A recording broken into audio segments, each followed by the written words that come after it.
Let's have this week's Here's How. And this week, here's how to put a person at ease.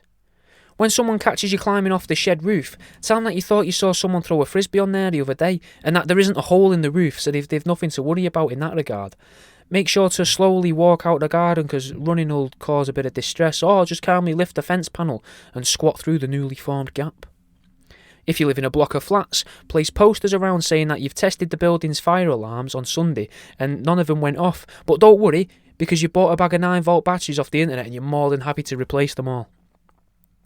Keep a spare sock in every pocket of your clothes, on every piece of clothing that you've got, and when you see someone, in the street and that they're looking like they're in a bit of a fluster or panicking, just hand them your spare sock, look them dead in the eye and say, "You can keep that." If someone's raising the voice or getting aggressive, whisper at them, very gentle, just on the exhale, like you would imagine a man tries to woo a predatory animal before he attempts to make love to it.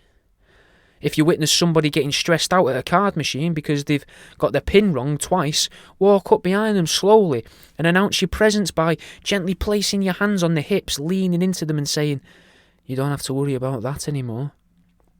Someone just witnessed something traumatic with you, then relive that moment as many times as possible with them in the next 5 minutes. Tell the story quickly as many times as possible, changing the details, making it more and more graphic each time. Build the legend, not the story.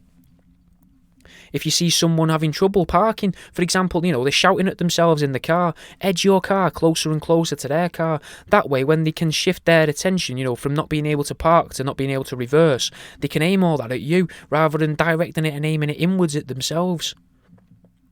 If you see someone upset in a supermarket, you could use the dryer lint that you've been keeping in a plastic bag to block the wheels of their shopping trolley up when they're looking at a shelf. This might make the trolley hard to push around suddenly, and that'll hopefully cause the person to have an outburst, which will no doubt leave them feeling relieved. If you've been left to look after a friend's pet while they go on holiday, borrow another friend's pet of the same species and take pictures of it all around the absent friend's house on the first day. Then, every day whilst they're away, send them a photo of that unknown pet to them, saying that Mittens or Rover or whatever other modern contrived name they've been given to the pet, like fucking Impurity or Constance or Peaches. Tell them it's fine and that you think they're really starting to warm to you, but they're obviously missing their owners. Report a neighbour's car as stolen. Pretend to be that neighbour when you report it, and then when the police appear at the neighbour's house to be told that the car's been found, they'll be really relieved because they didn't know it had even been stolen in the first place. And that's the end of this week's Here's How. Feel a bit dirty in it saying this, but join us on Patreon, guys. Like, you know what I mean? If you're listening to this and you thought, you know what, I've really enjoyed this. Like, I keep getting messages off people going, this is one of the funniest things I've ever heard. If you really feel that way, innit, like, try my book. You can get that. You can get a couple of them now on Amazon. Uneducated Guesses and How to Date a Table, an Antique Table, a Lover's Guide. Or, chuck us a couple of quid on Patreon. I'll appreciate it. It'll go a long way.